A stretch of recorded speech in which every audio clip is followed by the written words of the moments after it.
Rich, ruthless, and famous, my guest is a New York institution, known for the buildings he's built and the wives he's divorced. You don't want to cross him, though, because he likes getting even. And he's made it a rule that no one pushes him around, ever. So how did he lose all his money and then get it back again? Donald Trump, a very warm welcome to the program. You say you can't make an omelette without breaking eggs. That sounds like a very destructive business philosophy, is it? Well, I'm not sure that I've actually used those words, but generally you have to shake things up pretty much in order to do something of consequence. And I have shaken things up, and I've had the best business years of my life by far. How rough is business in New York? We hear a lot about it's the toughest, the roughest, the most ruthless business in the world. Is it? Well, I think that business in New York tends to be tougher maybe than other places, but I'm not so sure that's true. The real estate business in New York is an amazing business. It's a great business. And anytime you have a great business, you always have competition, and you always have, unfortunately, the smart and the tough people coming into it. You have to be a killer in business? I think you have to be smart in business. I don't think you have to be a killer. I think you have to be smart. Does that mean eyes in the back of your head, always looking to see who's going to get you, who's trying to pull one off, a fast one on you? Well, one of the things I say in the book, and I say very strongly, is you have to be paranoid.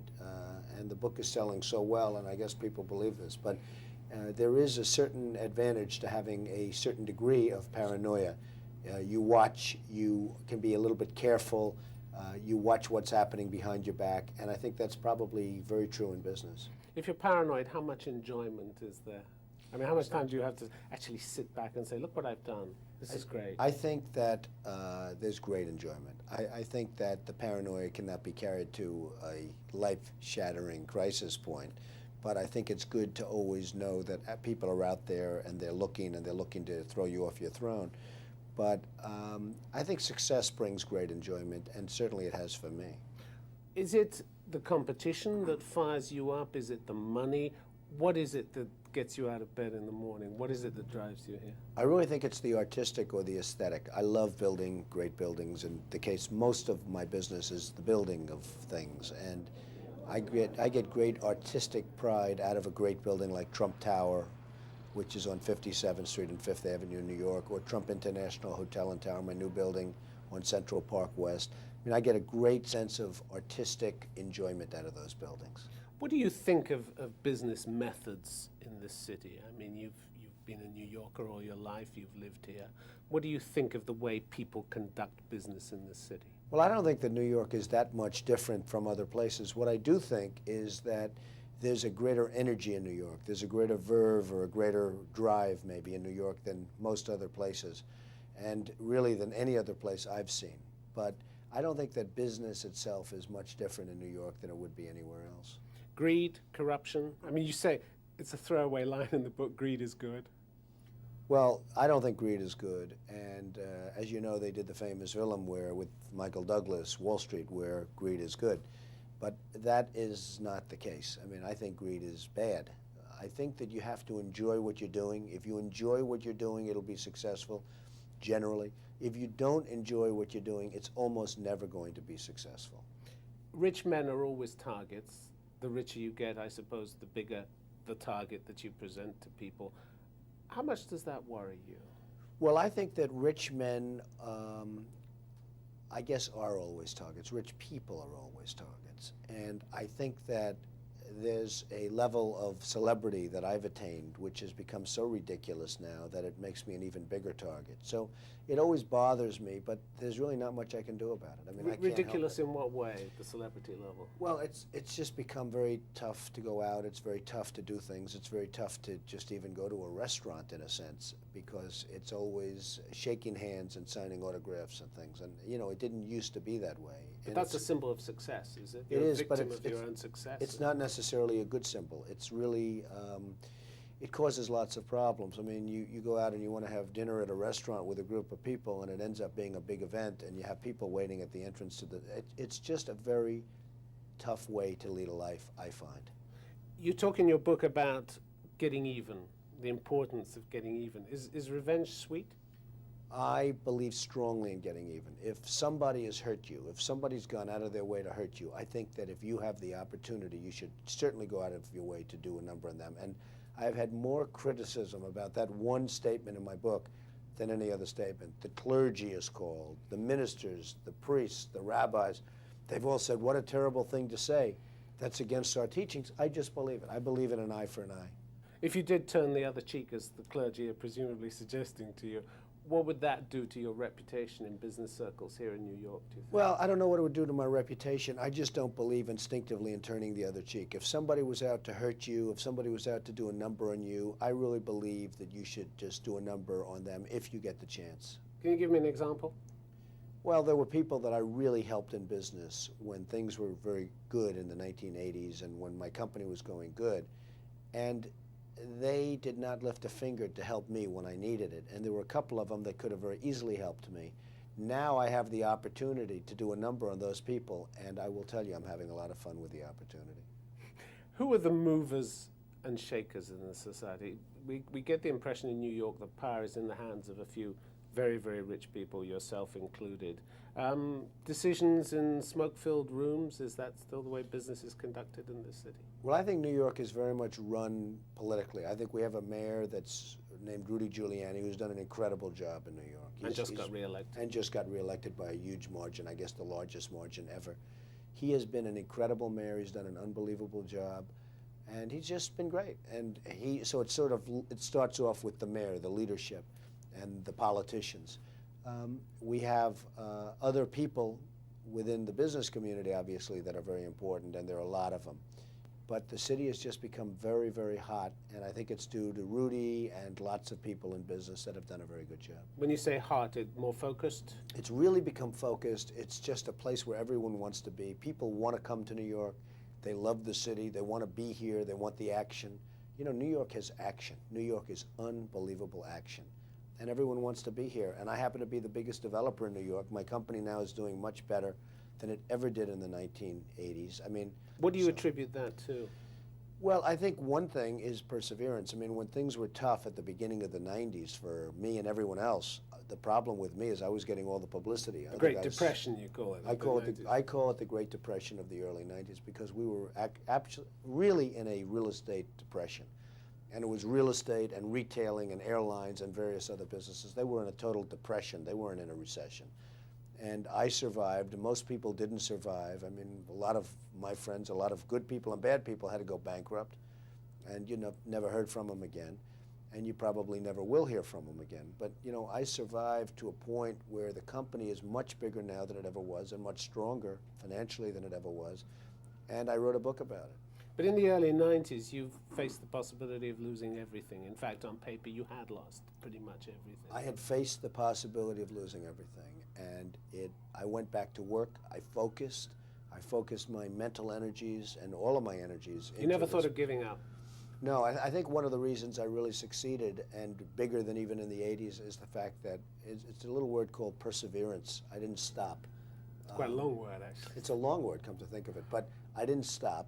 And I did persevere. I went against a lot of odds. And I came up with a phrase, survive till 95. That was in the early 1990s. And it turned out to be right because the world changed, the economy changed, and there was a survival tactic till a certain year.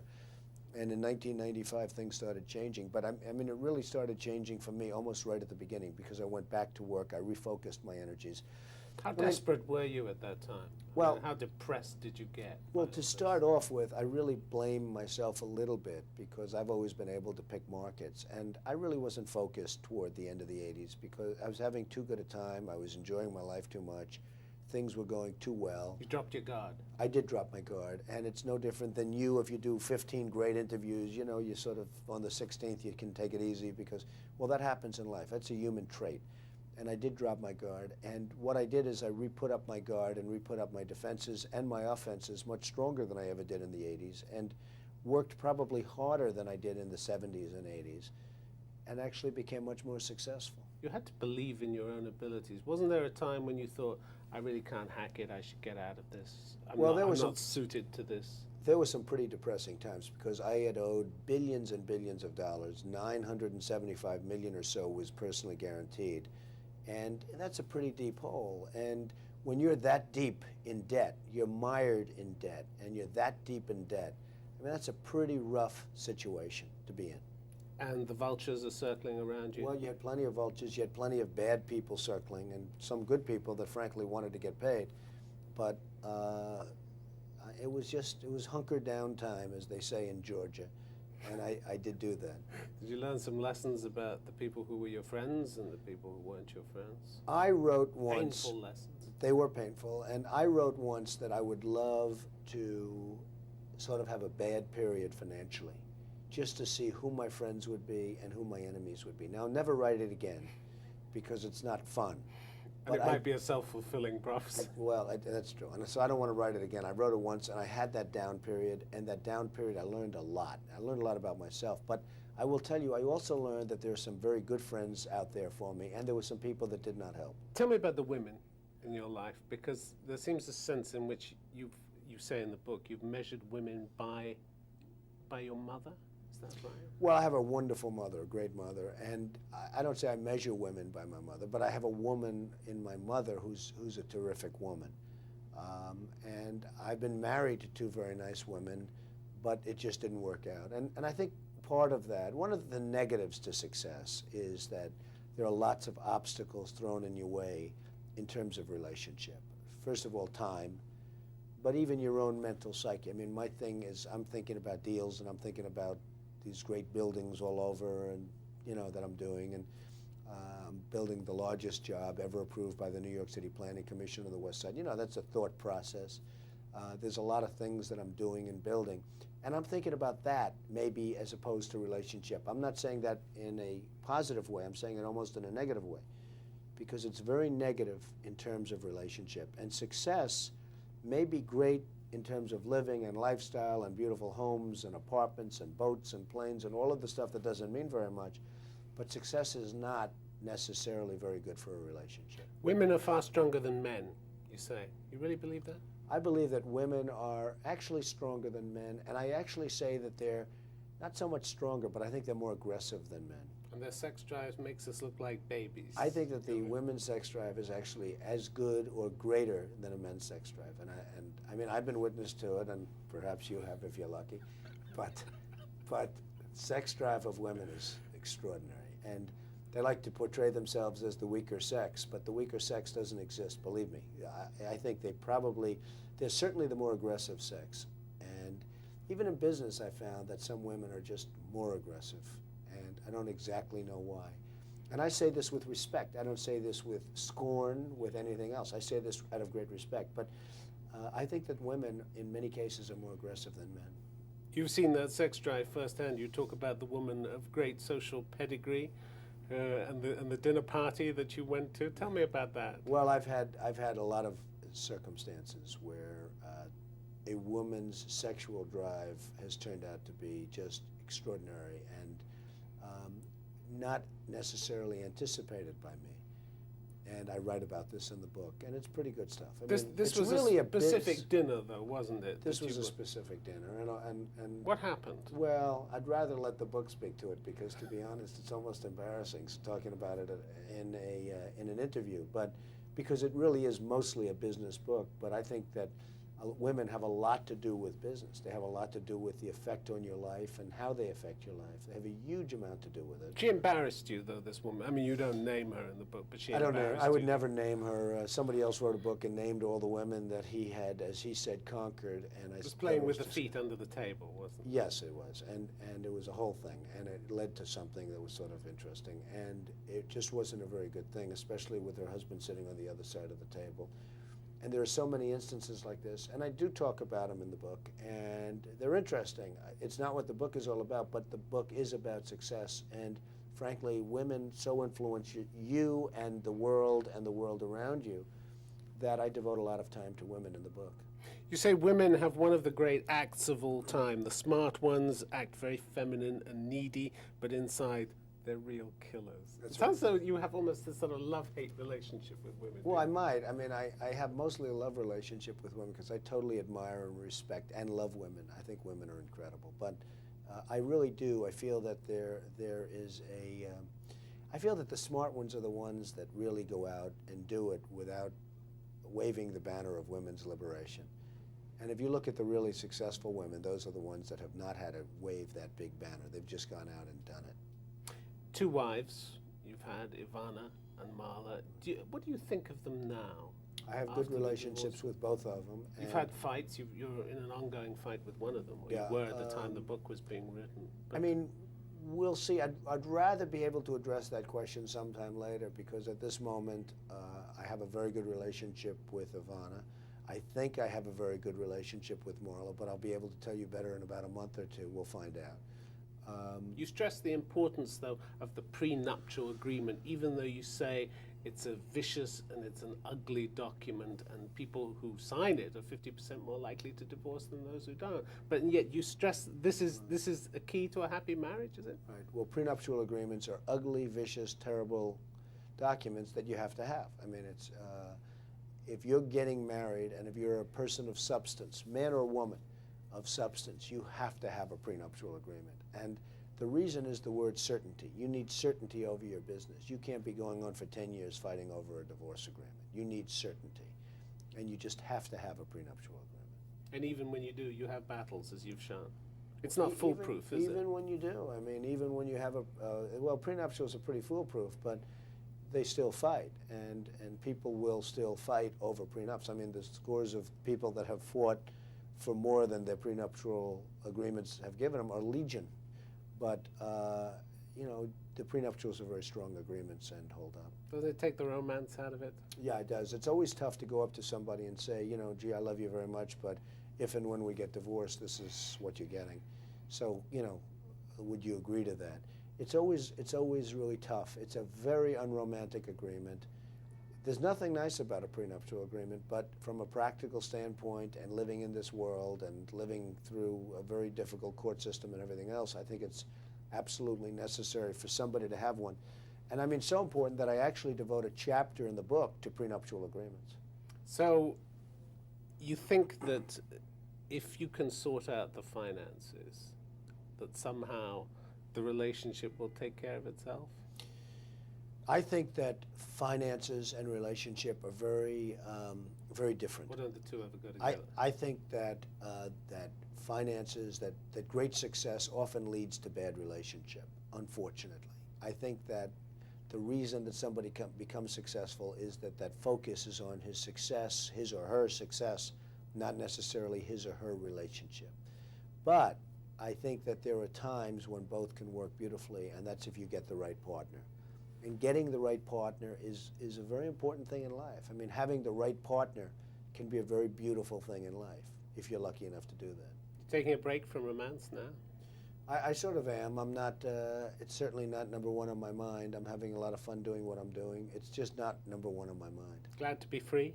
I really am. I'm available? very happy. I'm Not that we're advertising. No, I wouldn't want to advertise it because I think there's nothing like having a great relationship. I think having a great relationship is more important than deals and more important than everything else.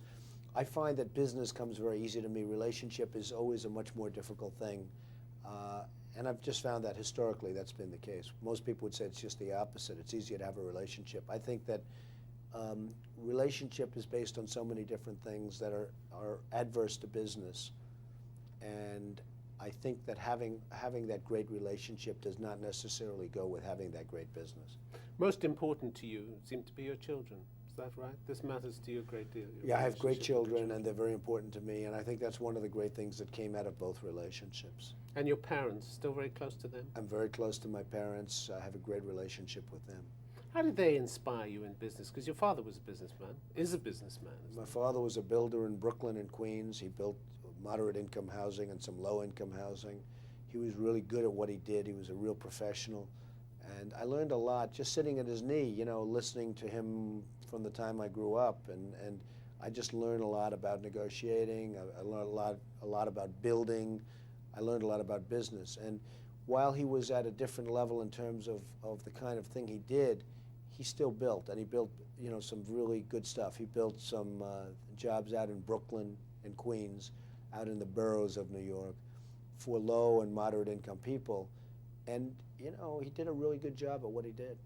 Tell me about your friends, because you count some of the best-known people in the world among your friends. There was a dinner you went out to with Michael Jackson, which you describe in the book. Tell me about that, because he seemed almost lost when you took him out to a restaurant, lost looking at a menu. What do you remember about that evening? Well, Michael Jackson was literally I mean, he's a very good guy, and he's having a difficult time. But he was literally to go to a restaurant, and we went to Le Cirque, the great Le Cirque, and with Sirio, and Michael was sitting at the table, and he just sort of, it was just like he was never at a restaurant before. He didn't know about menus, he didn't know about things. He was just, and I said to him, when was the last time you were at a restaurant?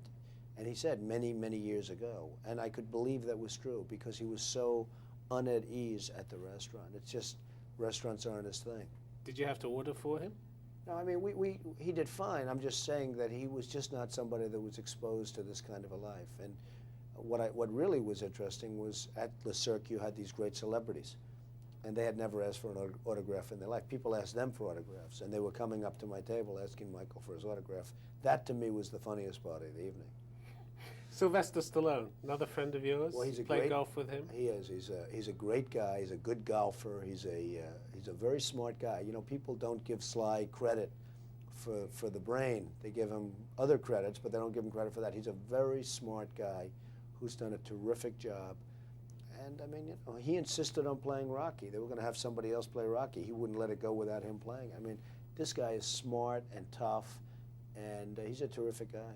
And Frank Sinatra, you fell out with at one point, didn't you? What was all that about? Well, I had a dinner, and I actually apologize in this book for it, because I said some negative things about Frank in my second book.